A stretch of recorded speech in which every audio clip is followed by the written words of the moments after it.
Hello दोस्तों, आप सभी का स्वागत है मेरे यूट्यूब चैनल यूपीएससी स्टूडेंट में। हम लोग पढ़ रहे हैं आज क्लास 11th का जो है भौतिक पर्यावरण।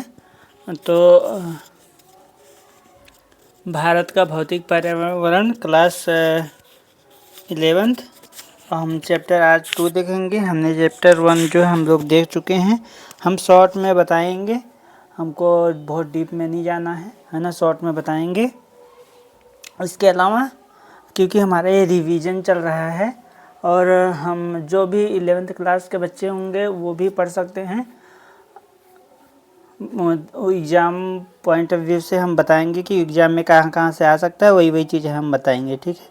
इसके अलावा जो सारी चीज़ें उनको नहीं समझ में आएगा वो कमेंट बॉक्स में कमेंट करके बता देंगे, वो हम आगे दूसरे लेक्चर में कवर करवा देंगे। इसके अलावा हम इसमें जितने क्वेश्चन आंसर उनको भी देखेंगे, ठीक है। तो हमारे चैप्टर का नाम है संरचना और जो है संरचना तथा भू आकृति विज्ञान। तो हम लोग स्टार्ट करते हैं बिना देरी किए हुए। तो कह रहा है इसमें कि अध्याय 2 संरचना तथा भू आकृति विज्ञान कह रहा है, क्या आपने कभी सोचा है कि मिट्टी की उर्वरता, गठन व जो स्वरूप अलग क्यों है ना। स्वरूप अलग क्यों है। आपने यह भी सोचा होगा कि अलग अलग स्थानों पर चट्टानों के प्रकार भी भिन्न हैं। चट्टानें व मिट्टी आपस में संबंधित हैं, क्योंकि जो है असंगठित चट्टानें वास्तव में मिट्टियाँ ही हैं, ठीक है। तो ये सारी चीज़ें आपको डिटेल में देख लेनी है।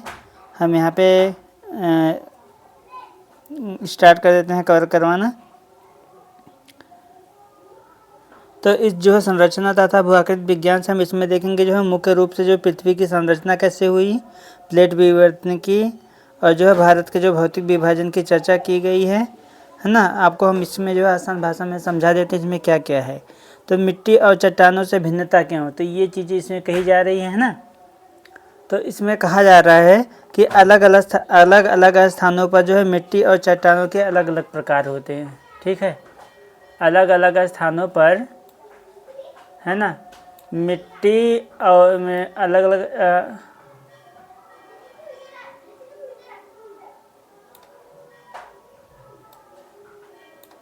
चट्टानें अलग अलग होते हैं ना।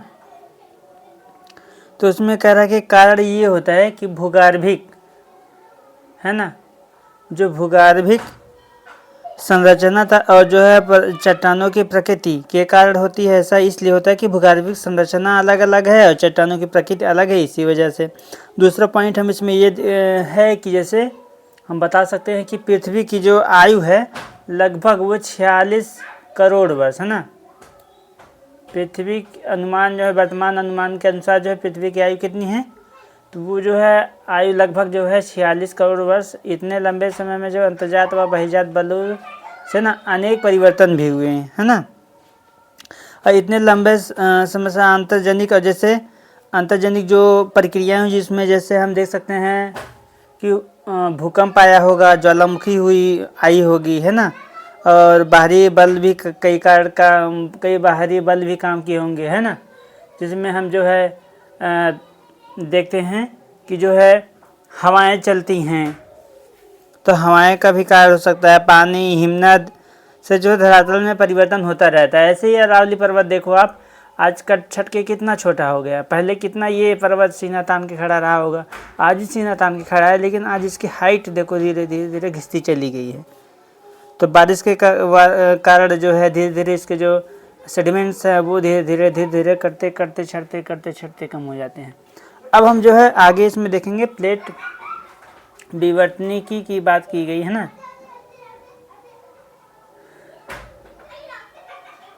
इसमें हम देखेंगे इंडियन प्लेट वगैरह के बारे में। तो इसमें प्लेट विवर्तनिकी की बात की गई है। इसमें ये कहा गया है कि जो है पृथ्वी की जो विवर्तनीय हलचलों के कारण है ना, हलचलों के विषय में भौतिक भूगोल का परिचय के बारे में बताया गया है। तो पृथ्वी जो है ना, पृथ्वी की ऊपरी सतह पर कई प्लेटों में बटी है, क्योंकि भारत जो है ना कई प्लेट में जो है बटी हुई है हमारी पृथ्वी। इसमें जो है कहा गया है ना, कि जो है करोड़ों वर्ष पहले सभी महाद्वीप एक थे, क्योंकि सारे जो महाद्वीप है वो एक ही साथ में रहते थे।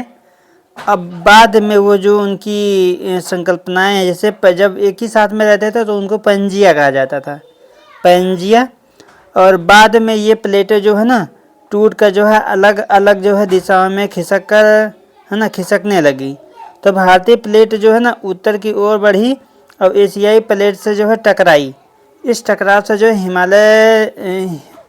है हिमालय पर्वत का जो है निर्माण हुआ था। ठीक है, जैसे कि इस चक्र मतलब क्या है कि पूरा कि भारत का जो भूआकृति स्वरूप प्लेट की जो है गति का परिणाम है ना। हम आपको दिखाते हैं। जैसे हम इसमें ये कहना चाह रहे हैं कि ये सारे जो महाद्वीप हैं, देखो यहाँ पे अफ्रीका महाद्वीप, ये हमारा भारत है, इसके अलावा इसमें जो है ये चाइना है, ये हमारा पूरा एशिया महाद्वीप, ये यूरोप प्रायद्वीपों का जो समूह ये यूरोप महाद्वीप है। और इसके अलावा हम जब इधर देखेंगे, इधर के साइड में, तो हमको दिखाई देगा ये, है ना, ये हमें जो है इधर हमें ये दिखाई देगा कि जो है ये हमारा अमेरिका है, ये हमारा अमेरिका है, नॉर्थ अमेरिका, ये हमारा साउथ अमेरिका है। तो हमारी ये जितने भी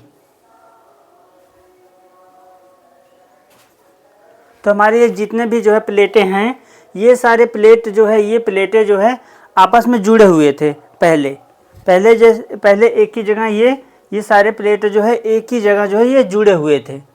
अब बाद में ये सारे प्लेट क्या हुआ, धीरे धीरे आप ऐसे समझ सकते हो जैसे बॉयल किया हुआ अंडा होता है ना, एक आप जो है बर्तन में रख दो और बॉयल कर रहे हो तो वो एक ही जगह छोटे अंडे दिखाई देंगे, लेकिन वो फिर धीरे धीरे अगर वो बड़ा बर्तन में चला जाएगा, वो धीरे धीरे, तो ऐसे पहले ये संकुचित था छोटे पार्ट्स में। उसके बाद वो लेकिन प्लेटें जो है नीचे से संवहन कर रही थी, तो जब संवहन के कारण क्या हुआ, नीचे पृथ्वी के अंदर संवहन हो रहा था, जिसके कारण जो है प्लेटें धीरे धीरे दूर होती चली गई। और ये इसके अलावा पहले ये जो भारत है वो पहले ऑस्ट्रेलिया के साथ में था इधर, फिर वो यहाँ से टूटा तो ये धीरे धीरे खिसकते यहाँ पे आके टकराया, जिससे इधर ही तैतीस सागर जो है टूट करके ये जो है संकुचित हो गया हिमालय का रूप। उसमें जो खाद गाद है ना, जो वहाँ पे सेडिमेंट से ये सारे जो है ना हिमालय बनने का निर्माण करने का कार्य किए। हम किसी और वीडियो में और चीज़ें और बता देंगे इसके बारे में। तो हम ये देख सकते हैं, ये आज का हमारा भारत है। ठीक है,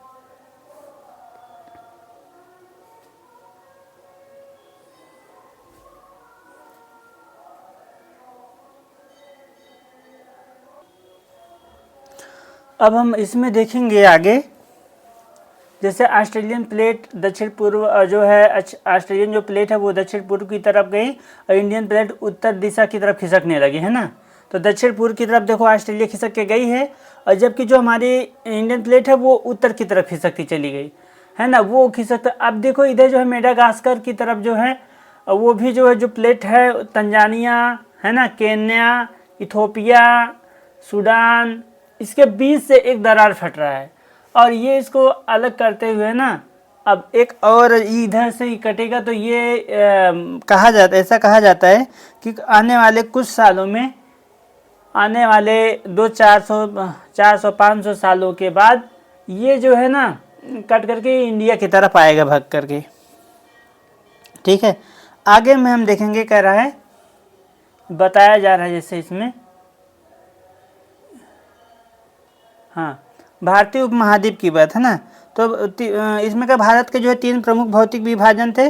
भारत को जो है संरचना और शैलों समूहों के आधार पर 3 भागों में बांटा गया है, जिसमें हम देखेंगे, है ना, भारत को भूवैज्ञानिक खंडों के विभाजित किया गया है जो भौतिक लक्षणों पर आधारित है, जिसमें हम देखेंगे प्रायद्वीपीय खंड एक है, दूसरा हमारा हिमालय और अन्य अतिरिक्त जो प्रायद्वीप पर्वतमालाएं हैं उनमें बांटा गया है ना,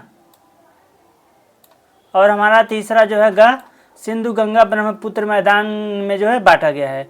तो हम पहले देखेंगे प्रायद्वीपीय खंड के बारे में। तो प्रायद्वीपीय खंड क्या चीज़ है ना। तो उसमें कहा गया है सबसे प्राचीन भूभाग जो होगा उसको लिया जाएगा, है ना। प्रायद्वीपीय खंड की जो उत्तरी सीमा कटी फटी है, उत्तरी सीमा जो है जो कच्छ से आरंभ होकर के अरावली पहाड़ियों के पश्चिम से गुजरती हुई है दिल्ली तक, और फिर यमुना व जो है गंगा नदी के जो है समानांतर राजमहल की जो पहाड़ियाँ व जो है गंगा डेल्टा तक जो है जाती हैं, है ना। और इसमें कहा जा रहा है इसके अतिरिक्त जो उत्तर पूर्व में जो है कार्बी एंगलोंग व मेघालय का जो पठार तथा जो है पश्चिम में राजस्थान भी इसी खंड के जो है विस्तार हैं। पश्चिम बंगाल में जो है मालदा भ्रंश, उत्तरी पूर्वी भाग में जो स्थित मेघालय व जो कार्बी एंगलोंग पठार को छोटा नागपुर पठार से जो है अलग करता है। अब राजस्थान की बात कर रहा है तो राजस्थान में कह रहा है कि यह प्रायद्वीपीय खंड जो है मरुस्थल व जो है मरुस्थल सदृश स्थलाकृतियों से ढका हुआ। प्रायद्वीपीय मुख्यतः जो है प्राचीन व नाइस व ग्रेनाइट से बना है ना। कैम्ब्रियन काल से यह भूखंड एक जो है कठोर खंड के रूप में खड़ा है। अपवाद स्वरूप पश्चिमी तट जो है समुद्र में डूबा होने और जो है कुछ हिस्सा विवर्तनिकी क्रियाओं से परिवर्तित होने का, है ना। इसमें कह रहा है इंडो ऑस्ट्रेलियन प्लेट का हिस्सा होने के कारण ऊर्ध्वाधर हलचलों व भ्रंशों से जो है ना प्रभावित हो नर्मदा, तापी और महानदी की रिफ्ट घाटियाँ और सतपुड़ा ब्लॉक पर्वत इसके उदाहरण हैं। जबकि जो है कह रहा है प्रायद्वीप में जो है मुख्यतः अवशिष्ट पहाड़ियाँ शामिल है, जिसमें जो है अरावली, नल्लामाला, जवादी और वेलिकोंडा, पालाकोंडा श्रेणी और जो है महेंद्रगिरी पहाड़ियाँ आदि, है ना। यहाँ की जो है नदी घाटियाँ उथली और जो है उनकी प्रवणता कम है। तो हम देख लेते हैं फटाफट इसको शॉर्ट में, है ना। शॉर्ट में हम इसको जैसे कह रहा है कि जो प्रायद्वीपीय खंड है वो किसका किसका है, तो सबसे जो प्राचीन भूभाग है ये, और कठोर आग्नेय और कायांतित चट्टानें यहाँ पे हैं। अपेक्षाकृत इसकी स्थिति जो है ना स्थिर क्षेत्र है ये, ठीक है। और हिमालय व अन्य जो पर्वत श्रेणी है उसमें कह रहा है नवीन वलित पर्वत उसमें है, और जो है अभी भी वहाँ पे भूगर्भिक दृष्टि से वो सक्रिय हैं, क्योंकि अभी भी हमारे हिमालय का जो है ऊंचाई प्रतिदिन बढ़ रहा है ना। भूकंप की जो संभावना यहाँ पे अधिक है, ठीक है, जहाँ पे हिमालय की तरफ, क्योंकि इधर भूकंप आ सकता है क्योंकि अभी जो प्लेट यहाँ की उसमें हलचल है। इसके अलावा हम देखेंगे सिंधु गंगा ब्रह्मपुत्र मैदान की तरफ, जहाँ नदियों द्वारा लाई गई जलोढ़ मिट्टी से बना उपजाऊ और घनी आबादी वाला क्षेत्र है, ठीक है। आगे में कह रहा है प्रायद्वीपीय खंड की विशेषताएं, तो उसमें कह रहा है प्रायद्वीपीय खंड की विशेषताएं हैं, तो उसमें कहा गया है ना। गंगा सिंधु गंगा ब्रह्मपुत्र के मैदान के मैंने आपको बताया कि इसमें कहा गया है भारत का जो तृतीय हिमालय और इनके अन्य इसके बारे में मैंने तो बता दिया आपको, ये देखिए, है ना। जलप्रपात इसके प्रमाण है, ठीक है। वी आकार का जो है घाटी बनाता है। एक बार थोड़ा सा इसको पढ़ लेते हैं। जैसे कठोर एवं जिक्र हिमालय और अन्य अतिरिक्त जो प्रायद्वीप माला है उसमें बताया जा रहा है कठोर एवं स्थित प्रायद्वीपीय खंड के जो है विपरीत हिमालय जो है अतिरिक्त प्रायद्वीप मालाओं की भूवैज्ञानिक संरचना तरुण, दुर्बल और लचीली है ना। ये पर्वत वर्तमान समय में जो है बाह्यजनिक और जो है अंतर्जनिक बलों के अंतक्रियाओं से जो है प्रभावित हैं। इसके परिणाम स्वरूप इनमें जो है वलन, भ्रंश और जो है छेद बनते हैं। इन पर्वतों की उत्पत्ति विवर्तनीय हलचलों से जुड़ी है। तेज बहाव वाली नदियाँ से जो है अपरदित, है ना। पर्वत अभी भी ये युवावस्था में है और गार्ज वी आकार की जो है यहाँ पे घाटियाँ, छिपिकाएँ व जो जलप्रपात का जो है निर्माण करती हैं, ठीक है। हम आगे देखेंगे। देखो वी आकार क्यों, क्योंकि बहुत ज़्यादा हाइट होने के कारण अब बीच में छोटा सा जो ब्रंश है उसमें से पानी बह रहा है तो वे वी आकार में ही दिखाई देंगे, ठीक है। हम देखेंगे आगे। इसमें कहा जा रहा है सिंधु गंगा ब्रह्मपुत्र के मैदान में, तो इसमें ज़्यादा कुछ है नहीं। जैसे इसमें कहा गया कि भारत का जो तृतीय भूवैज्ञानिक खंड सिंधु गंगा और ब्रह्मपुत्र नदियों का जो मैदान है उसी के बारे में बात कर रहा है। तो इसमें जो है लगभग 6.4 करोड़ वर्ष पहले जो है ना पर्वतमाला, हिमालय पर्वतमाला की प्रक्रिया का जो है निर्माण का जो है प्रक्रिया स्टार्ट हुआ था। और इसे जो है हिमालय और जो है प्रायद्वीप से निकलने वाली नदियाँ अपने साथ जो है लाए हुए अवसादों से बांट रही थी। इसी के कारण जो है मैदान में जो है जलोढ़ की औसत गहराई जो है 1000 से 2000 मीटर ऊंची थी। ठीक है,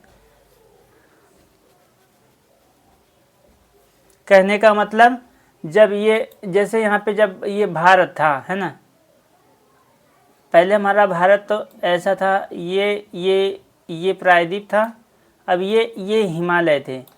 तो अब ये बीच की जो हैं यहाँ पे गंगा उंगा नदी यहीं पे है सब ना। अब ये ना पूरा भ्रंश था, ये पूरा एकदम गहरा था।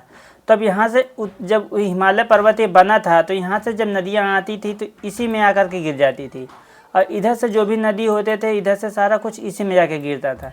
तो धीरे धीरे धीरे धीरे धीरे मिट्टी पड़ते पड़ते पड़ते पड़ते यहाँ पे पड़ती चली गई। तो यहीं पे आज जो है मैदान बन गया है। देखो कि यहाँ पे बिहार, उत्तर प्रदेश, मध्य प्रदेश का थोड़ा सा भाग आता है, और इसी तरीके से ये पूरा पश्चिम बंगाल, है ना, बांग्लादेश, सब कुछ इसी में बना हुआ है। तो यही मैदान है आज। ठीक है,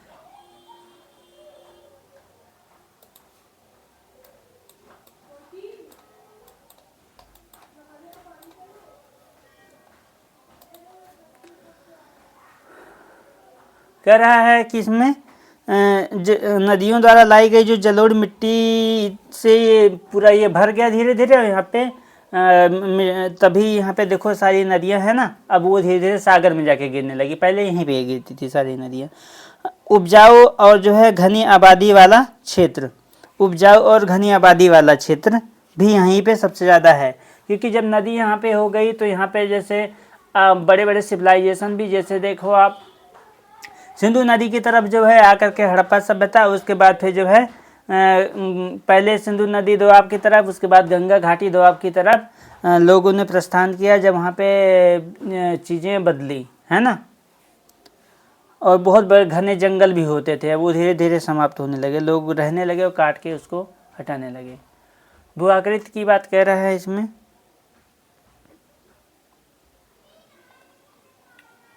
है ना। इसी में जैसे जो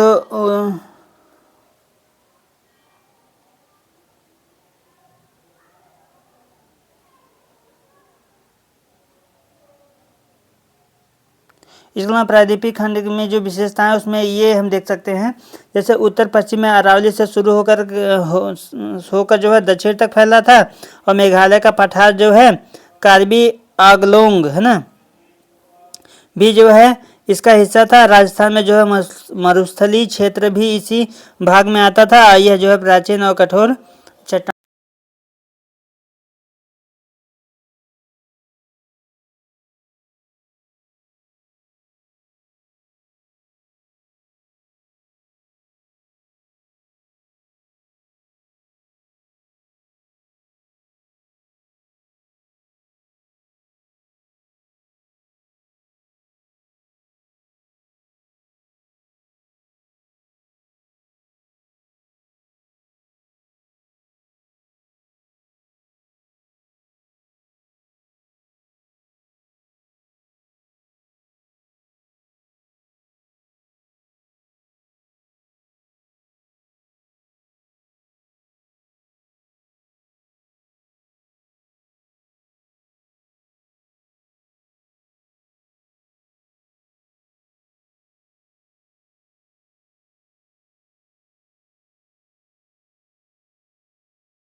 है ना। कह रहा कि श्रीनगर में डल झील और जो है रोचक प्राकृतिक स्थल, कश्मीर घाटी में जो है झेलम नदी युवा अवस्था में बहती है। अगर तथापि नदी जल स्थल रूप में जो है विकास में प्रौढ़ावस्था में निर्मित होने वाले विशिष्ट आकृति विसर्पों का निर्माण करती है ना। और क्या आप कुछ और नदी भू आकृति बता सकते हैं जिनका निर्माण जो है नदी प्रौढ़ावस्था में करती है।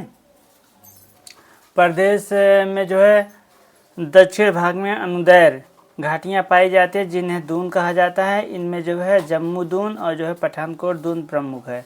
हिमाचल और उत्तराखंड हिमालय, है ना। तो इसमें हम बता देते हैं, जैसे इसमें यही बात बोला है कि जो है जम्मू कश्मीर और हिमाचल प्रदेश में जो स्थित कश्मीर घाटी है उसमें पीर पंजाल और बृहत हिमालय के बीच जो है स्थित है। यहाँ झेलम नदी बहती है। श्रीनगर में डल झील स्थित है। झेलम नदी जो है ना पहले एक बड़ी झील का हिस्सा थी, ठीक है। बाद में जो है जल निकासी से जो है घाटी बन गई, है ना। जब जल निकासी हो गया तो ये काफ़ी कई बार प्रश्न पूछा गया यहाँ से। अब दून घाटियाँ जो है दक्षिण भाग में जो है लंबवत घाटियाँ पाई जाती हैं। इन्हें ही दून कहा जाता है जब लंबवत घाटियाँ पाई जाती हैं। प्रमुख उदाहरण इसके जो है जम्मू दून और पटली दून की बात मैंने आपको बता ही दिया। पठानकोट दून, उसको पटली दून भी बोलते हैं। हिमालय और एवं उत्तराखंड जो हिमाचल है उसका बात कहा है, तो उसमें कह रहा है कि पश्चिम में जो है रावी नदी, पूर्व में काली नदी शारदा के बीच स्थित है। ये प्रमुख नदियाँ इसमें जो है इस क्षेत्र में बहने वाली नदियाँ जो है सिंधु तंत्र की सहायक नदियाँ हैं, है ना।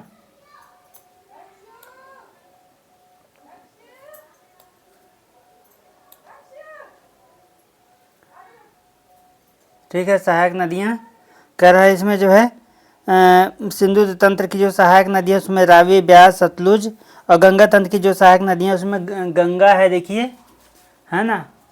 गंगा की जो सहायक नदियाँ हैं उसमें जो है यमुना और घाघरा, ठीक है। यमुना और घाघरा को ही काली नदी कहा जाता है, ठीक है। ये चीज़ें हैं। हमको परीक्षा की दृष्टि से इसमें क्या याद रखना चाहिए, जैसे कश्मीर घाटी जो है पीर पंजाल बृहत हिमालय के बीच में, और झेलम नदी जो है कश्मीर घाटी से बहती है। दून घाटी जो है शिवालिक और जो है मध्य हिमालय के बीच में।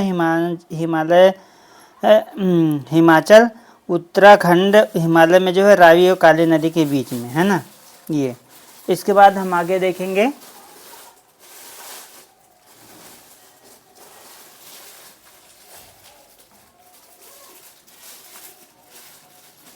कह रहा है हिमाचल उत्तराखंड हिमालय के बारे में ये भी बता रहा है ना। जैसे इसमें कहा गया है कि हिमाचल हिमालय का जो है सुदूर उत्तरी भाग लद्दाख के ठंडे मरुस्थल का विस्तार है ना। और लाहौल एवं स्पीति जिले के, है ना, स्पीति उपमंडल में है। जिसमें कहा गया उत्तराखंड के जो है नागतीभा कहा जाता है। कह रहा कि उत्तर दक्षिणी दिशा में फैली शिवालिक श्रेणी में हिमालय खंड में स्थित है। लघु हिमालय 1000 से 2000 मीटर तक की ऊंचाई वाले पर्वत ब्रिटिश प्रशासन के लिए जो है मुख्य आकर्षण केंद्र थे, है ना। कुछ महत्वपूर्ण पर्वत नगर जैसे जो धर्मशाला, मसूरी, कसौली, अल्मोड़ा, लैंसडाउन और रानीखेत न इसी क्षेत्र में स्थित हैं, है ना। कि मतलब प्रमुख जो श्रेणियाँ इसमें वो बृहत हिमाद्री है, लघु मध्य हिमालय हिमाचल की है शिवालिक में। और जो ऊंचाई और विशेषताएं इसकी ये हैं कि लघु हिमालय लगभग जो है 1000 से 2000 मीटर, है ना, की ऊंचाई पे। और जो है प्रसिद्ध पर्वतीय जो नगर है उसमें धर्मशाला है, मसूरी है, कसौली है और अल्मोड़ा, नैनीताल है। यहाँ अनेक दून घाटियाँ मिलती हैं, जैसे देहरादून भी यही है ना।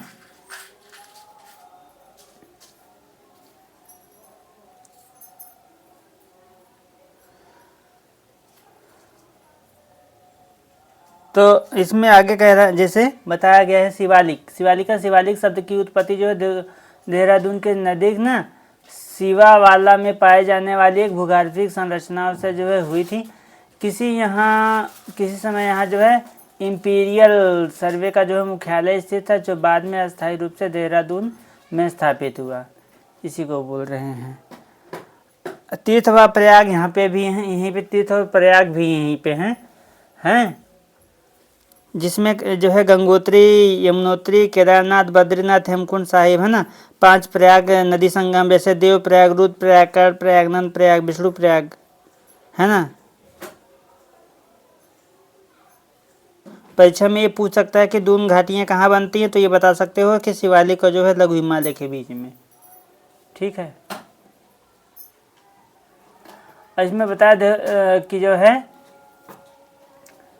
महत्वपूर्ण दून, चंडीगढ़, कालका का दून, ये सारे दून दिए गए हैं, है ना। कोटा, इनमें देहरादून सबसे बड़ी घाटी है। इसकी लंबाई जो है 35 से जो है 45 मीटर और जो है चौड़ाई 22 से जो है 25 मीटर। किसी लोग से पूछो कि कहाँ रहते हो भैया, उत्तराखंड, कहें देहरादून रहते हैं, देहरादून आ जाना, देहरादून उसी को, है ना। बृहत हिमालय की जो घाटियों में जो है भोटिया प्रजाति के लोग रहते हैं। ये खानाबदोश लोग हैं जो ग्रीष्म ऋतु में बुग्याल मतलब ऊंचाई पर स्थित घास के मैदान में चले जाते हैं और शरद ऋतु में क्या करते हैं, घाटियों में वापस लौट आते हैं, ना। और ये हमने बता दिया आपको, ये सारी चीज़ें यहाँ पे संगम है। जो दार्जिलिंग और जो सिक्किम हिमालय की बात कही जा रही है ना।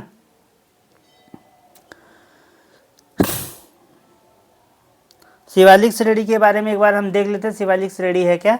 तो उसमें जैसे सबसे बाहरी जो नवीन भाग, उसी को कंकड़ पत्थर और ढीली संरचना से बनाया गया है, बना है ये, अपर्दन अधिक है ये। और इस शिवालिक का नाम जो है ना, देहरादून के पास शिवालिक पहाड़ियों से जुड़ा माना जाता है। हम देखेंगे दार्जिलिंग और जो सिक्किम हिमालय उसके बारे में, तो इसमें कहा है कि जैसे पश्चिम में नेपाल हिमालय है ना, पश्चिम में जो है नेपाल हिमालय है और पूरब में भूटान हिमालय, है ना। एक जो है ना क्षेत्र जो यहाँ का छोटा, लेकिन ऊंचाई यहाँ पे अधिक है। और तीस्ता नदी तीव्र ढाल से यहाँ बहती है, ठीक है। और जो है कंचनजुंगा जैसे जो है ऊंची चोटियाँ और गहरी घाटियाँ पाई जाती हैं यहाँ पे, कंचनजुंगा।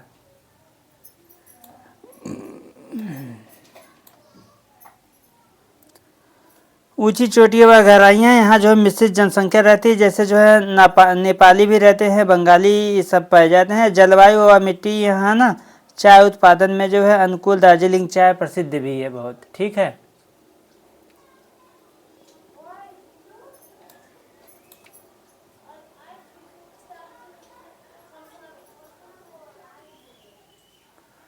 और यहाँ पे एक चीज़ और है, जैसे जीवाश्म युक्त जो है मिट्टी, यहाँ पे वर्षा वन, इसमें चीज़ें हो गई। अंग्रेज़ों ने जो है यहाँ चाय के जो बागान लगाए थे, बाकी हिमालय से यह भिन्न है, क्योंकि यहाँ जो है ना दुआर स्थलाकृत पाई जाती हैं, जिनका जो है उपयोग चाय बागान लगाने के लिए किया जाता है। सिक्किम और दार्जिलिंग हिमालय, है ना, अपने जो है रमणीय सौंदर्य, वनस्पति जात और प्राणी जात और आर्किड के लिए जो है बहुत प्रसिद्ध हैं। अब अरुणाचल हिमालय, अरुणाचल हिमालय यह पर्वत जो है क्षेत्र भूटान हिमालय से लेकर के पूरब में डीफू दर्रे, है ना, तक फैला है, ठीक है। यह इस पर्वत की श्रेणी समांतर जो है दक्षिण पूर्व से उत्तर पूर्व में है। और इस क्षेत्र की जो मुख्य चोटियाँ कांगतू और नामचा पर्वत शामिल है इसमें। ये पर्वत श्रेणियाँ जो है उत्तर से दक्षिण दिशा में बहती हैं और गहरे गाज बनाने वाली नदियों द्वारा विक्षेपित होती हैं। नामचा बरुआ को पार करने के बाद ब्रह्मपुत्र नदी एक गहरी गाज बनाती है। कामेंग, सुबनसरी, दिहांग, दिबांग, यहाँ लोहित जैसे जो है प्रमुख दर्रे भी प्रमुख नदियाँ हैं। ये 12मासी नदियाँ हैं और यहाँ पे बहुत सारे जलप्रपात बनाती हैं ना, इसलिए यहाँ जो है जल विद्युत उत्पादन की क्षमता काफ़ी है। अरुणाचल जो है ना हिमालय की जो है एक मुख्य विशेषता यह है कि यहाँ जो है बहुत सी जनजातियाँ निवास करती हैं। इस क्षेत्र में पश्चिम से पूर्व में जो है बसी कुछ जनजातियाँ इस प्रकार है, जैसे मोनपा, अबोर, मिसामी, नीसा और नागा। इनमें जो है ज़्यादातर जनजातियाँ ना झूम खेती करते हैं। झूम खेती मतलब झूम झूम के नहीं कि झूम रहे हैं खेती कर रहे हैं, कि कहीं पर से मतलब कहीं खेती कर दिया, फिर वो जब कुछ दिनों के लिए उस भूमि को छोड़ देंगे, दूसरे भूमि पे करेंगे, ताकि उस भूमि में उपजाऊ आ सके, है ना, उर्वरता लौट सके, इसके लिए। और इसे जो है स्थानांतरित कृषि और जो है स्लैश और बर्न भी कहते हैं, है ना, बर्न कृषि भी कहा जाता है। यह क्षेत्र जैव विविधता से धनी और जो है इसका संरक्षण देशी समुदायों ने किया। उबड़ खाबड़ स्थलाकृति के कारण यहाँ जो है विभिन्न घाटियों के बीच जो है पर्वत परिवहन जुड़ाव लगभग जो है नाम मात्र ही है। इसलिए जो है अरुणाचल असम सीमा पर स्थित दुआर क्षेत्र से होकर यहाँ जो है कारोबार किया जाता है ना। अब देखो ये क्षेत्र है, जैसे हिमाचल पर्वत है, ये देखो बुमला है, डाफला भूटान है ये। अब इसमें देखो देखने को मिल रहा होगा आपको गारो, खासी, जयंतियाँ, यहाँ पे पर्वत श्रेणी भी हैं, है ना, नागा श्रेणी है। यहाँ से कई बार लोहित देखो वहाँ से नदी आती है, दिहांग नदी ही जब दिहांग नदी है, दिहांग नदी जब भारत में यहाँ से एंट्री कर लेती है तो इसी को ब्रह्मपुत्र नदी कहते हैं। एवरेस्ट देखो यहाँ पर्वत है ना, मकालू है, कंचनजंगा ये है, कंचनजंगा कब आया था, है ना।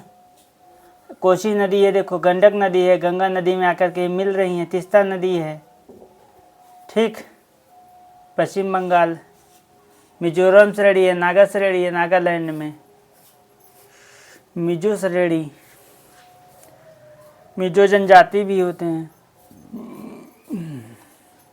और एक इम्पोर्टेंट बात ये है कि ये देखो ये जो हाईलाइट मैं कर रहा हूँ ये कर्क रेखा आ रहा है इधर से, ठीक है। अब मुझे आप ये बताओ कर्क रेखा कितने राज्यों से होकर के गुजरती है।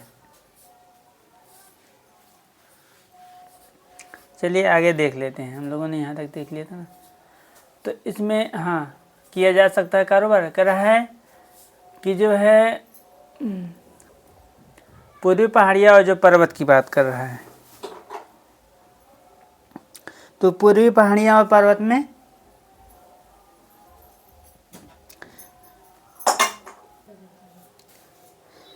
पूरी पहाड़ियाँ और पर्वत में देखेंगे यह भाग जो है ना हिमालय, ठीक है, हिमालय पर्वत कह रहा है। इस भाग में जो है हिमालय पहाड़ियों की उत्तर दिशा से दक्षिण दिशा है ना, कर रहा है। यह भाग जो है हिमालय के पूर्वी क्षेत्र में स्थित है, ठीक है, हिमालय के पूर्वी क्षेत्र में स्थित है। और यहाँ जो है पहाड़ियाँ उत्तर से दक्षिण की ओर फैली हुई हैं। इन पहाड़ियों को अलग अलग नामों से जाना जाता है ना, अलग अलग नामों से यहाँ पे क्या किया जाता है, स्थानीय नामों से इनको जाना जाता है। उत्तर में ये पटकाई बूम है ना, पटकाई बूम, नागा पहाड़ियाँ, मणिपुर पहाड़ियाँ, और दक्षिण में जो है मिजो या लुसाई पहाड़ियों के नाम से जाना जाता है इनको।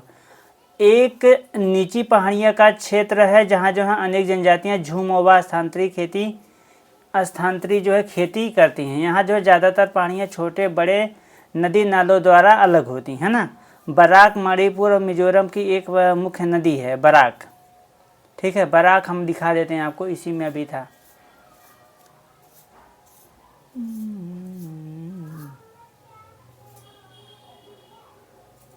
इस वाले में उस वाले मैप में था शायद, है ना। बराक की वहीं पे एक नदी है। मणिपुर और मिजोरम की जो है एक मुख्य नदी है। यह जो है मणिपुर घाटी में एक मध्य झील स्थित है ना, जिसे जो है लोकताक झील कहते हैं। लोकताक झील बहुत ही फेमस झील है।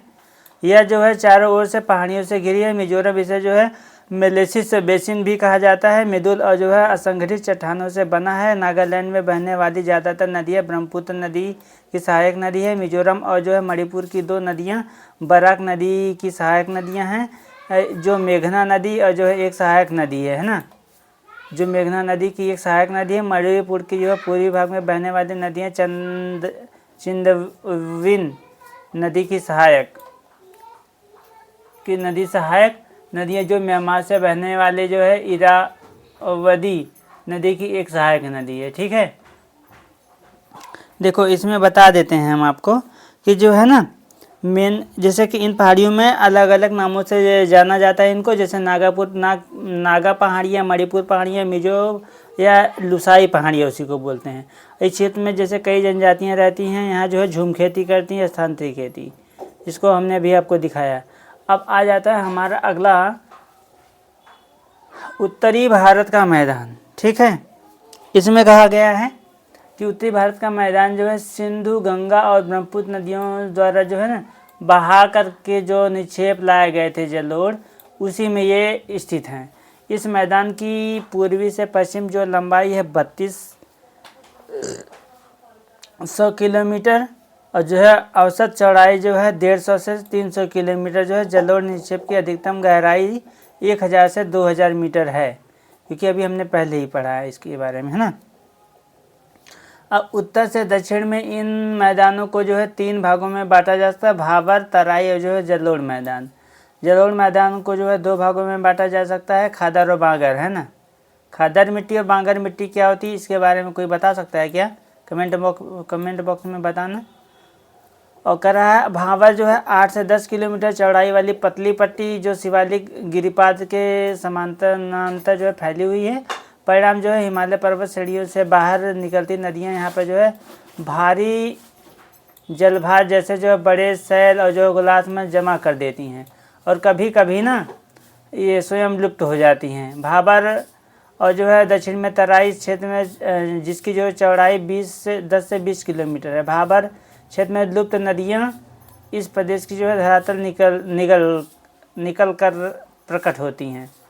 आगे कह रहा है क्योंकि इसकी निश्चित वाहिकाएं जो है नहीं होती, ये क्षेत्र अनूप बन जाता है जिसे जो है तराई कहते हैं। इस क्षेत्र में की जो प्राकृतिक वनस्पति से ढका रहता है और जो है वनस्पति प्रकार के वन प्राणियों का जो है घर होता है यहाँ पे। तराई से दक्षिण में मैदान है जो पुराने और जो जलोढ़ से बना होने के कारण बांगर और खादर कहलाता है ना। तो इसमें हम देख लेते हैं, जैसे इसमें यही कहा गया है कि यह मैदान जो है सिंधु, गंगा और ब्रह्मपुत्र नदियों द्वारा लाए गए जो जलोढ़ निक्षेप उसी से बना हुआ है और इसकी लंबाई जो है 3200 किलोमीटर से 150 मतलब 150 से 300 किलोमीटर के बीच में है इसकी चौड़ाई। इसको 3 भाग में बांट दिया गया है ना। जैसे एक भाबर प्रदेश हो गया, एक तराई प्रदेश हो गया, एक जलोढ़ मैदान, है ना। जिसमें जलोढ़ में जो है 2 तरीके की मिट्टी है, एक खादर है, एक बांगर है ना।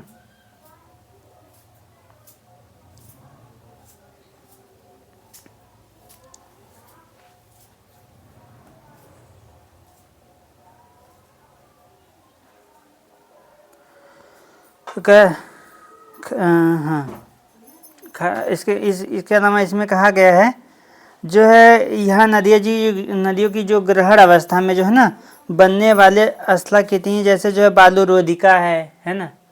देखो बालू रोधिका है, विसर्प है ना। बालू रोधिका, विसर्प, गोखो झील, गुम्फित नदियाँ, तो ये जो बालू रोधिका, विसर्प, है ना, गोखो झील, गुम्फित नदियाँ ये सब पाई जाती हैं, ठीक है। इसके अलावा ब्रह्मपुत्र में जो है, ठीक है, ब्रह्मपुत्र घाटी का मैदान नदी द्वीप और जो है बालू रोधिका की उपस्थिति के लिए जाना जाता है। यहाँ जो है ज़्यादातर क्षेत्र समय समय पर बाढ़ आती है और नदियाँ अपना रास्ता बदलकर गुम्फित वाहिकाएं जो है बनाती हैं, ठीक है। इसके अलावा इसमें कह रहा है आगे, उत्तर भारत के मैदान में जो बहने वाली विशाल नदियाँ अपने मुहाने पर विश्व के बड़े बड़े डेल्टा का निर्माण करते हैं। जैसे सुंदरबन डेल्टा हो गया सामान्य तौर पर, है ना, और जिसकी समुद्र तल से औसत ऊंचाई जो है 50 से 100 मीटर है। हरियाणा और जो है दक्षिण दिल्ली राज्य सिंधु, है ना, दक्षिण राज्य हरियाणा और जो है दक्षिण राज्य सिंधु और जो है गंगा नदी तंत्रों के बीच जल विभाजक का काम करती हैं। ब्रह्मपुत्र नदी अपनी घाटी में जो है उत्तर पूर्व से दक्षिण पश्चिम दिशा में बहती है, परंतु बांग्लादेश में प्रवेश करने से पहले जो है ध्रुवरी के समीप यह नदी दक्षिण में जो है 90 डिग्री मुड़ जाती है। यह मैदान जो है उपजाऊ जलोढ़ मिट्टी से बने हैं। यहाँ जो है कई प्रकार के फसलें जैसे गेहूँ, चावल, गन्ना, जूट उगाई जाती हैं। यहाँ जो जनसंख्या घनत्व बहुत ज़्यादा है ना। तो कह रहा है कार्बी एकलोंग पठार भी जो है इसी भूमिखंड का जो है विस्तार है। प्रायद्वीपीय भारत में अनेक पठारों से मिलकर बना है, जैसे जो है हजारीबाग का पठार है ना, और पलायू पठार, रांची पठार, मालवा का पठार, कोयम्बटूर पठार, कर्नाटक पठार, है ना, ये सारी चीज़ें हैं। सामान्य तौर पर जो है प्रायद्वीप की जो है ऊंचाई पश्चिम से जो है पूर्व को कम होती चली जाती है, जिसका प्रमाण यहाँ की जो है नदियों के बहाव की दिशा में भी मिलता है। प्रायद्वीप पठार की नदियाँ के नाम बताएं जो बंगाल की खाड़ी और अरब सागर में गिरती है। कुछ स्थलाकृत के नाम बताएं जो पूरब की ओर प्रवाहित नदियों से संबंधित है परंतु पश्चिम दिशा में बहने वाली नदियों से संबंधित नहीं है। इस क्षेत्र की मुख्य प्राकृतिक स्थलाकृतियों में टार ब्लॉक है ना, टार है, ब्लॉक है, और भ्रंश पर्वत घाटियाँ है ना, पर्वत स्कंद, नग्न चट्टान संरचना, टोकरी पहाड़ी श्रृंखला और जो है क्वार्टरजाइट भित्तियाँ शामिल है जो प्राकृतिक जल संग्रह के स्थल हैं। इस पठार के पश्चिम और जो है उत्तर पश्चिम भाग में मुख्य रूप से काली मिट्टी पाई जाती है। प्रायद्वीपीय पठार के अनेक हिस्से जो है भू उत्पादन और निमज्जन भ्रंश तथा विभंग निर्माण अनेक जो है पुनरावृत्ति दौरे से गुजरते हैं। कर रहा है भीमा भ्रंश का उल्लेख करना आवश्यक है क्योंकि वहाँ जो है बार बार भूकंपीय हलचलें होती रहती हैं। वहाँ पे पुनरावृत्ति भूकंपीय क्रियाओं की क्षेत्रीय विभिन्नता के कारण प्रायद्वीपीय पठार का धरातलीय विविधताएं पाई जाती हैं। इस पठार के जो है उत्तरी पश्चिम भाग में नदी खड्ड और महाखड्ड इसके जो है धरातल को जटिल बनाते हैं। चंबल, भिंड और मोरेना खड्ड इसका जो है उदाहरण है। ठीक है, अब इसको हम देख लेते हैं इसमें शॉर्ट में कहने का मतलब क्या हुआ है ना। जैसे इसमें कहा गया कि यहाँ नदी का जो ग्रहण अवस्था में जो बनने वाली स्थलाकृतियाँ वो बाली, रोधिका, विसर्प, गोखोजेल, गुम्फित नदिका है। और ब्रह्मपुत्र घाटी में जैसे कि इसमें जो ब्रह्मपुत्र घाटी है नदी, द्वीप और जो बालू रोधिकाएँ पाई जाती हैं। और इसमें ये इसके कहने का मतलब है कि इस क्षेत्र में जो अगर बाढ़ अक्सर आ जाता है, क्योंकि आप देखते होंगे पश्चिम बंगाल की तरफ और असम वगैरह की तरफ बहुत ज़्यादा बाढ़ आ जाता है ना, और नदियाँ अक्सर अपना मार्ग ना बदल देती हैं क्योंकि जो वहाँ की मृदा है वो बहुत ही उपजाऊ है, तो कहीं से भी कटान हो जाता है। और चित्र जो हमने दिखाया 2.10 उसमें उत्तरी भारत का जो है मैदान का दृश्य उसी में दिखाया गया है। जैसे ऊपर में नहीं है ये सब, ये देखिए, ठीक है, ये 2.10 उत्तरी भारत का मैदान। तो अब कह रहा है इसमें कि गंगापुत्र डेल्टा विश्व के जो है सबसे बड़े डेल्टा में से एक है। प्रायद्वीपीय पठार का उसने बात किया है ना, तो प्रायद्वीपीय पठार का जो उसने बात किया इसमें इसने ये कहा है कि यह भारत का प्राचीनतम भूभाग है। इसमें जो है कई पठार शामिल है, जैसे छोटा नागपुर पठार बताया, मालवा का पठार बताया है ना, और क्या नाम है, बुंदेलखंड का पठार बताया, राजमहल पहाड़ियाँ, ये सारी चीज़ें उन्होंने बताया ना, दक्कन का पठार बताया। तो ये सारा जो भाग है ये हमने देखा ना 2.11 में, देखो चित्र में हमने देखा ये है सारा पठार। ठीक, इसके अलावा कर रहा है इसमें जो है इसकी सामान्य ढाल जो है पश्चिम से पूरब की ओर है। यहाँ प्रमुख स्थलाकृतियाँ जैसे टोर है, भ्रंश घाटियाँ हैं, गुम्बदाकार पहाड़ियाँ हैं। ठीक है, आगे में प्रायद्वीपीय पठार के जो भाग है उसके बारे में बात किया है। जैसे दक्कन का पठार दक्कन का पठार में कहा है मध्य उच्च भूमि, उसके अलावा उत्तर पूर्वी पठार। दक्कन का पठार में कहा है ना, अब देखो दक्कन का पठार, ये देखो दक्कन का पठार मध्य उच्च भूमि और उत्तरी पूर्वी जो पठार इसकी बात कर रहा है। तो पहले दक्कन का पठार देख लेते हैं। दक्कन का पठार में क्या कह रहा है, कह रहा है कि दक्कन के पठार में इसके जो है पश्चिम में पश्चिम घाट, पूरब में पूर्वी घाट और सतपुड़ा है ना, मैकाल और जो महादेव पहाड़ियाँ हैं। पश्चिम घाट को स्थानीय तौर पर अनेक नाम दिए गए हैं, जैसे महाराष्ट्र में सह्याद्री, कर्नाटक और तमिलनाडु में नीलगिरी और केरल में अन्नामलाई और इलायची है ना पहाड़ियाँ हैं। पूर्वी घाट की तुलना में पश्चिमी घाट ऊंचे और अविरत है। इनकी औसत ऊंचाई लगभग 1500 मीटर है, जो है उत्तर से दक्षिण की तरफ बढ़ती चली जा रही है। प्रायद्वीप पठार की सबसे ऊंची चोटी जो है अन्नामुड़ी 2695 मीटर है, जो पश्चिम घाट की जो है अन्नामलाई पहाड़ियों में स्थित है। दूसरी सबसे ऊंची चोटी डोडा बेटा है ना। दूसरी सबसे ऊंचा जो चोटी है वो कौन है? डोडा बेटा है, डोडा बेटा है। और जो यहाँ नीलगिरी पहाड़ियों में है। ज़्यादातर जो है प्रायद्वीपीय पहाड़ियों की उत्पत्ति पश्चिम घाट से है। पूर्वी घाट अविरत नहीं है।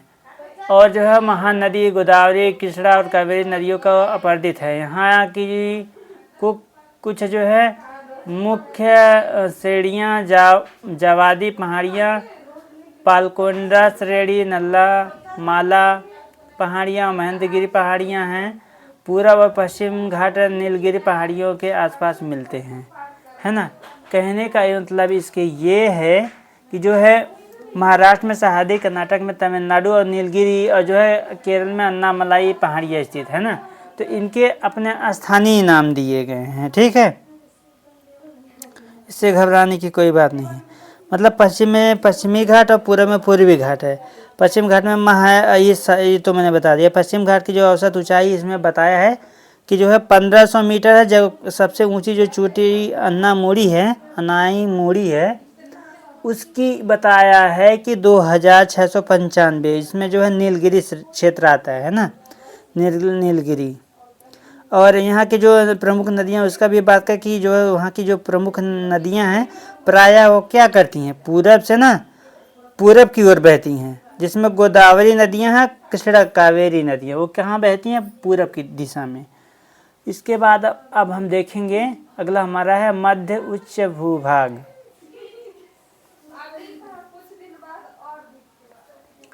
मध्य उच्च भूभाग का बताया कि इसमें पश्चिम में जो है अरावली पर्वत इसकी जो है सीमा बनाते हैं। इसके जो है दक्षिण में सतपुड़ा पर्वत उच्चिष्ट पठार की श्रेणी में बना है, जिसकी जो है समुद्र तल से ऊंचाई 600 से 900 मीटर है। ये दक्कन पठार की उत्तरी सीमा बनाते हैं। ये अवशिष्ट पर्वत की उत्कृष्ट उदाहरण है जो कि काफ़ी हद तक अपरदित है और इनकी श्रृंखला टूटी हुई है। प्रायद्वीपीय पठार के इस भाग का विस्तार जैसलमेर तक जहाँ यह जो है अनुदैर्घ्य रेत के टिब्बों और जो है चापाकार रेतीले टिब्बों से ढके हैं। अपने भूभागीय इतिहास में यह क्षेत्र जो है कायांतरित प्रक्रिया से गुजर चुका है और कायांतरित चट्टानें जैसे जो संगमरमर, स्लेट और जो है नाइस की उपस्थिति का प्रमाण है ना। तो कहने का मतलब प्रमाण है। इसके अलावा और भी इसमें प्रमाण है। समुद्र तल से जो है मध्य उच्च भूभाग की ऊंचाई जो है 700 से 1000 मीटर की ऊंचाई के बीच है और उत्तर तथा उत्तर पूर्व दिशा में जो है इसकी ऊंचाई कम होती चली गई है ना। यमुना का जो है अधिकतर सहायक नदियां विंध्याचल और कैमूर श्रेणियों से निकलती है। बनास, चंबल की एकमात्र प्रमुख सहायक नदियां है ना, जो चंबल में आके मिलती है। जो पश्चिम में अरावली से निकलती है और मध्य उच्च भूभाग पूर्वी विस्तार राजमहल की पहाड़ियों तक है, जिसके दक्षिण में छोटा नागपुर पठार खनिज पदार्थों का भंडार है ना। तो इसमें का कहने का मतलब यही है कि जो मध्य उच्च भूमि है उसमें विंध्याचल और सतपुड़ा पर्वतमालाएं प्रमुख है और ऊंचाई इसकी जो है 600 से 900 मीटर लंबी है। चंबल नदी इसकी जो है प्रमुख सहायक नदी है और छोटा नागपुर पठार जो है वो खनिज संपदा में, जैसे उसमें कई खनिज संपदा पाए जाते हैं छोटा नागपुर पठार में, जैसे हम उसमें लौह या कोयला है ना, ये सारी चीज़ें बहुत उसमें फेमस खनिज मिनरल्स मिलते हैं, इस मिनरल्स में मिलते हैं। हम देखें उत्तर पूर्व पठार, तो इसके बारे में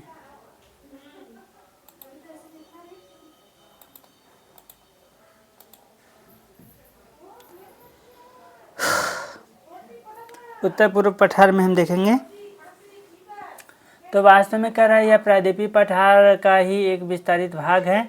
यह माना जाता है कि हिमालय उत्पत्ति के समय पर इंडियन प्लेट के जो है उत्तर पूर्व दिशा में खिसकने के कारण राजमहल पहाड़ियाँ और मेघालय के पठार के बीच जो है भ्रंश घाटी बनने से यह जो है अलग हो गया था, है ना। बाद में यही जो है नदी द्वारा जमा किए गए जलोढ़ द्वारा पाट दिया गया। आज मेघालय और कार्बी एंगलोंग पठार इसी कारण से जो है मुख्य प्रायद्वीप से अलग थलग इसमें जो है आवास करने वाली जनजातियों के नाम के आधार पर मेघालय के जो है पठार को 3 भागों में बांटा गया है। गारो पहाड़ियाँ, खासी पहाड़ियाँ, जयंतीय पहाड़ियाँ, असम की कार्बी एंगलोंग पहाड़ियाँ भी इसी का विस्तार है। छोटा नागपुर के पठार की तरह मेघालय के पठार भी कोयला, लोहा, सिलिमेनाइट, चूने और जो पत्थर जैसे यूरेनियम जैसे खनिज पदार्थों का भंडार है। इस क्षेत्र में अधिकतर जो है वर्षा दक्षिण पश्चिम मानसून से होती है और परिणाम स्वरूप मेघालय का जो है पठार एक अति अपर्दित भूतल और चेरापूंजी नग्न चट्टानों से ढका स्थल है और यहाँ जो है वनस्पति लगभग नहीं पाई जाती। चेरापूंजी है ना, नग्न चट्टानों से ढका है। तो मतलब इसके कहने का मतलब यही है इसमें उत्तर पूर्वी पठार में कि मेघालय और जो ना कार्बी एंगलोंग का क्षेत्र है ये, यहाँ पे जो है गारो, खासी और जयंतिया पहाड़ियाँ शामिल हैं, है ना। यह क्षेत्र जो है अधिक वर्षा के लिए फेमस है क्योंकि चेरापूंजी, मानसून नाम चेरापूंजी में सबसे ज़्यादा जो वहाँ पे बारिश होता है। तो हमने आपको दिखाया था ना गारो जयंती पहाड़ियाँ कहाँ हैं, ये देखो, ठीक है।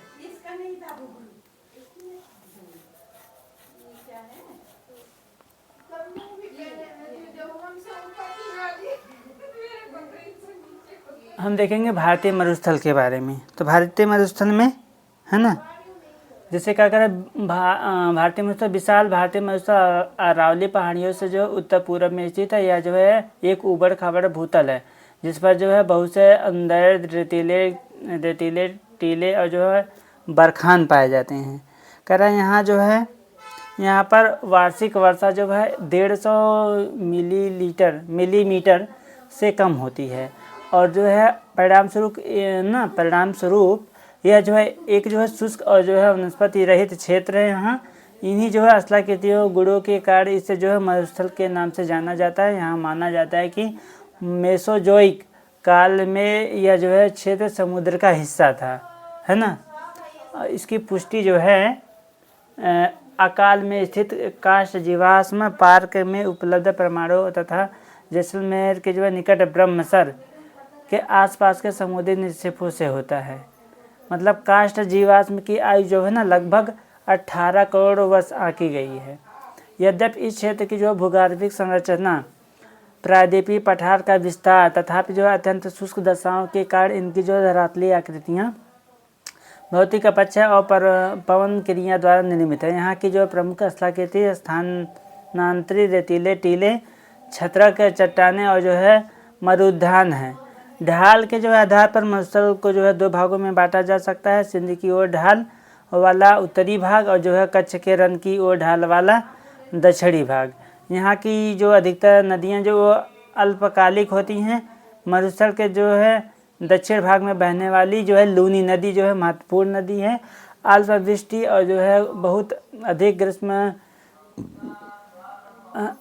अधिक जो वाष्पीकरण की वजह से इस जो प्रदेश में हमेशा जल का संकट रहता है ना, जल का घाटा रहता है। कुछ नदियाँ तो थोड़ी दूरी तय करने के बाद ही मरुस्थल में लुप्त हो जाती हैं। यह जो है अंतःस्थलीय प्रवाह का जो उदाहरण है, जहाँ नदियाँ झील या जो है पलाया में जो है मिल जाती हैं। इन पलाया झीलों का जो है जल खारा होता है जिसे जो है नमक बनाया जाता है ना। कहने का मतलब इसमें जो है, अच्छा थोड़ा सा और बता दूँ। पश्चिमी तटीय जलमग्न तटीय मैदानों के उदाहरण, ऐसा विश्वास है कि जो है पौराणिक शहर द्वारका जो किसी समय जो है पश्चिमी तट के मुख्य भूमि द्वारा स्थित है, अब पानी में डूबा हुआ है। जलमग्न होने के कारण पश्चिमी तटीय मैदान एक जो है संकीर्ण पट्टी मात्र है और जो है अच्छा ये मैदान की बात कर रहे हैं, हाँ तटीय मैदान आ गया ना नीचे, ठीक है, इतना ही है। तो हम बता देते हैं पहले मरुस्थल के बारे में। जैसे कि इसमें ये कह रहा है कि भारतीय मरुस्थल जो है ना, भारतीय मरुस्थल को सामान्यतः थार मरुस्थल कहा जाता है। यह भारत के उत्तर पश्चिम भाग में स्थित है। स्थान इसका जो है मुख्य रूप से जो है राजस्थान में है और कुछ भाग जो है गुजरात, पंजाब, हरियाणा में, इसका विस्तार पाकिस्तान तक भी है। जलवायु में इसमें बताया कि वर्षा बहुत कम होती है, 100 से 150 मिलीमीटर प्रतिवर्ष होता है। गर्मियों में तापमान अधिक होता है, सर्दियों में ठंड होती है। प्रमुख विशेषताएं भी इसका बता दिया है इसमें, जैसे रेतीले मिट्टी और रेत के टीले होते हैं जिसको बालू का स्तूप बोलते हैं, और कम वनस्पति होती है, विरल जनसंख्या होती है। लू यहाँ बहुत तेज चलता है, गर्म और शुष्क हवाएं चलती हैं। प्रमुख यहाँ का नदियाँ भी हमने आपको बता दिया है। लुनी नदी यहाँ की जो है मुख्य नदी है, यह अरावली पर्वत से निकलती है और कच्छ के रण में समाप्त हो जाती है। इसके अलावा आर्थिक गतिविधि हमने बताया, यहाँ पे जो है उत्पादन और जो है सीमित कृषि करने के लिए यहाँ पे एक इंदिरा गांधी का नहर बनाया गया है, इंदिरा गांधी नाम से। वही यहाँ पे जो है सिंचाई का पानी देता है। और खनिज पदार्थ भी यहाँ पाए जाते हैं, जिप्सम और जो है फास्फोराइट। ठीक है, अब हम आगे देखेंगे तटीय मैदान। तो तटीय मैदान में बताया जाता है कि जो है इसमें पहले मैं आपको बता देता हूँ इसके बारे में।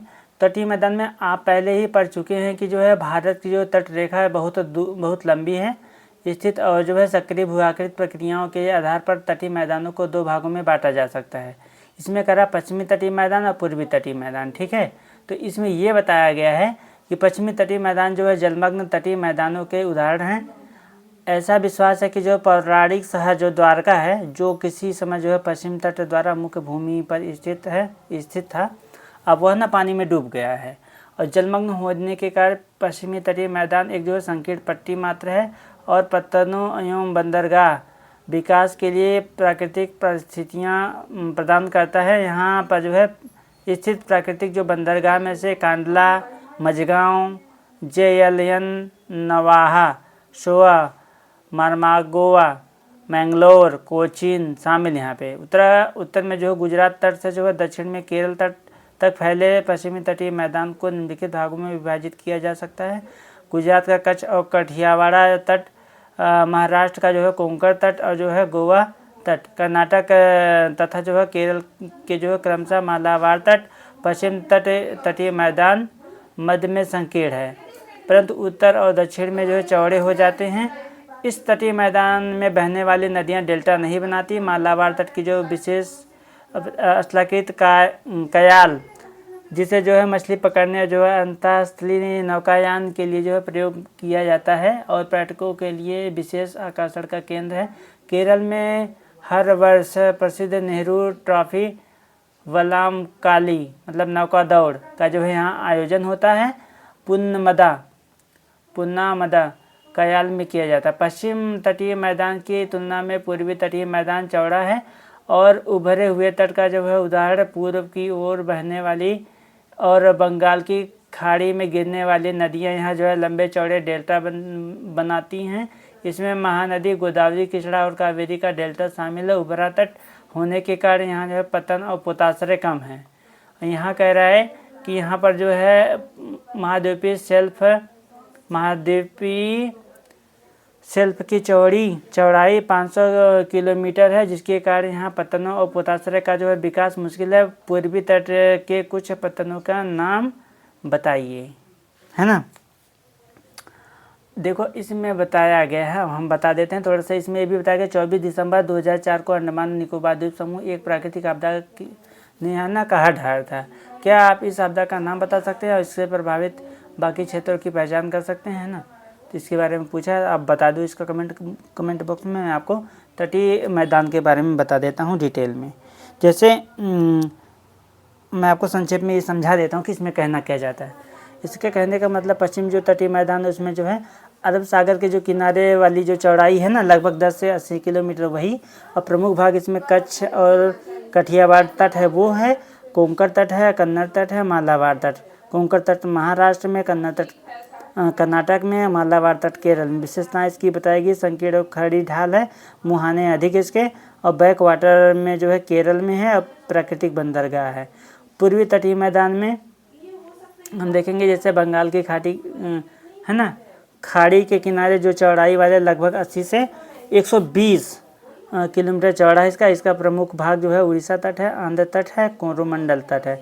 विशेषताएं इसका जो है चौड़ा और समतल है। बड़ी नदियों के डेल्टा यहाँ बनते हैं, गंगा, गोदावरी, कृष्णा, कावेरी ये नदियाँ हैं, है ना।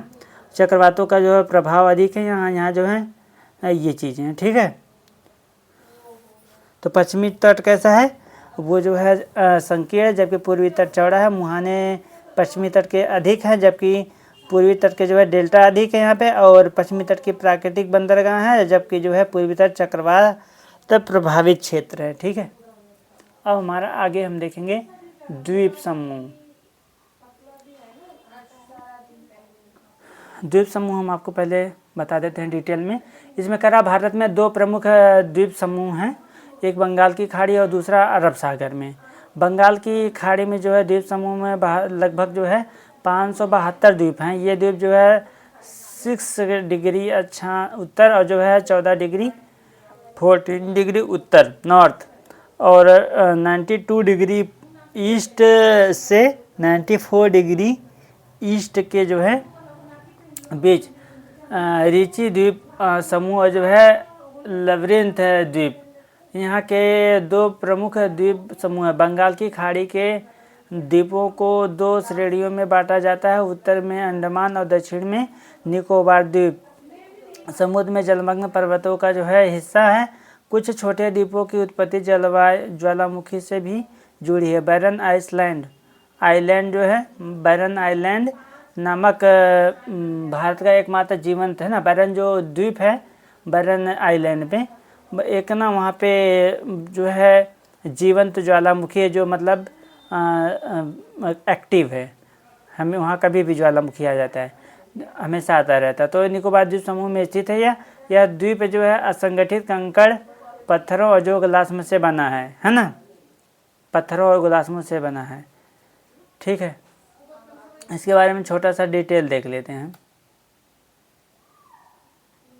इसमें कह रहा है इस द्वीप समूह की जो है मुख्य पर्वत चोटियाँ ना, सैंडल चोटी उत्तरी अंडमान 738 मीटर है, माउंट डियोबोली है जो मध्य अंडमान 572 मीटर ऊंची है, माउंट कोयोब है दक्षिण में है, अंडमान 660 मीटर है और माउंट थायुलर ग्रेट निकोबार 642 मीटर शामिल है। अब कह रहा पश्चिमी तट के के साथ कुछ है प्रवाल निक्षेप तथा जो है खूबसूरत पुलिन है। यहाँ जो है स्थित द्वीपों की संवहनी वर्षा होती है, भूमध्य सागरीय प्रकार की वनस्पति उगती है। अरब सागर के द्वीपों में लक्षद्वीप और जो है मिनिकॉय शामिल है ना। यह द्वीप जो है 80 डिग्री उत्तर में, 12 डिग्री उत्तर और जो है 71 पूरब में और 74 पूरब के बीच बिखरे हैं। ये केरल तट से जो है 280 किलोमीटर और 480 किलोमीटर दूर स्थित है। पूरा द्वीप समूह प्रवाल निक्षेप से बना है। यहाँ जो है 36 द्वीप हैं और इनमें से 11 पर जो है मानव आवास हैं। मिनिकॉय सबसे बड़ा जो है द्वीप है जिसका क्षेत्रफल 453 वर्ग किलोमीटर। पूरा द्वीप समूह 11 डिग्री चैनल द्वारा 2 भागों में बांटा गया है। उत्तर में अमीनी द्वीप और जो है दक्षिण किनारे दक्षिण में कनानोरे द्वीप। इस द्वीप समूह का जो है तूफान निर्मित पुलिन है जिस पर जो है अबद्ध गुटिकाएँ, सिंगिल गुलास्मिकाएँ और जो है जीवाश्म पूर्वी समुद्र है ना तट पर पाए जाते हैं। तो छोटे से एक हम उसमें बता देते हैं, आपको संक्षेप में समझा देते हैं इसमें कहना क्या चाहता है कि देखो जो भारत का द्वीप समूह है उसको अंडमान निकोबार 2 द्वीप समूह हैं हमारे यहाँ भारत में, मुख्य रूप से अंडमान निकोबार द्वीप समूह, उसके बारे में पहले देख लेते हैं। उसमें वो जो है ना बंगाल की खाड़ी में स्थित है। इसमें जो प्रमुख तत्व है कुल लगभग जो है ना 572 जो है द्वीप सभी आबाद नहीं है, कुछ पे नहीं है। राजधानी इसका जो है पोर्ट ब्लेयर है। ज्वालामुखी यहाँ पे ना बैरन द्वीप है जो भारत का एकमात्र जो है सक्रिय ज्वालामुखी यहाँ पे है। और यहाँ की जो जनजातियाँ हैं वो जो है ना जारवा, सेंटिनली आदि है ना। इसके अलावा यहाँ जो है द्वीप श्रृंखला उत्तर से जो है दक्षिण में ये दिशा में फैली हुई है। विशेषताएं इसकी ये है अंडमान निकोबार द्वीप समूह की, ये समुद्र के नीचे पर्वत श्रृंखला का ना उभरा हुआ भाग है। ये सामरिक दृष्टि से ये बहुत महत्वपूर्ण है। इसके बाद हम दूसरा हमारा जो द्वीप समूह है लक्षद्वीप द्वीप समूह, वो अरब सागर में स्थित है। प्रमुख इसमें जो है 36 द्वीप हैं। इसकी राजधानी जो है लक्षद्वीप समूह का राजधानी कवरत्ती है। ये जो ना प्रवाल द्वीप है, कोरल द्वीप है। ठीक, इस पे जो है आकार में छोटा और समतल है और विशेषताएं इसकी ये कि लेगून पाए जाते हैं। नारियल की खेती प्रमुख यहाँ होती है। यहाँ से परीक्षा में कई बार पूछे, जैसे अंडमान निकोबार के बारे में और लक्षद्वीप के बारे में, दोनों के बारे में अंतर देख लेते हैं परीक्षा की दृष्टि से। जैसे बंगाल की खाड़ी जो है अरब सागर में, बंगाल की खाड़ी में अंडमान निकोबार द्वीप समूह, जबकि लक्षद्वीप अरब सागर में। अंडमान निकोबार द्वीप समूह जो है ज्वालामुखी से बना हुआ है, जबकि लक्षद्वीप हमारा किससे बना है, प्रवाल द्वीप से। और अंडमान निकोबार द्वीप से सबसे बड़े और अधिक जनसंख्या है यहाँ की, और जो लक्षद्वीप की जो है छोटा और कम संख्या है। ठीक है, यहीं पे हमारा ये चैप्टर होता है समाप्त। अब कल हम इसका जो है क्वेश्चन आंसर कर लेंगे। उसके बाद हमारा अगला चैप्टर आ जाएगा अपवाह तंत्र। यहाँ से लगभग 15% क्वेश्चन 15 क्वेश्चन पूछा है अभी तक यूपीएससी। बहुत ही इम्पोर्टेंट चैप्टर है, ये ज़रूर पढ़ लेना, छोड़ना मत। ठीक, आप सभी का धन्यवाद। जो लोग नए होंगे वीडियो में, वो अगर वीडियो अच्छा लगा हो तो लाइक कर दीजिएगा, और जो भी सुझाव हो आप कमेंट बॉक्स में अपना सुझाव ज़रूर दीजिए। आप सभी का धन्यवाद। जय हिंद।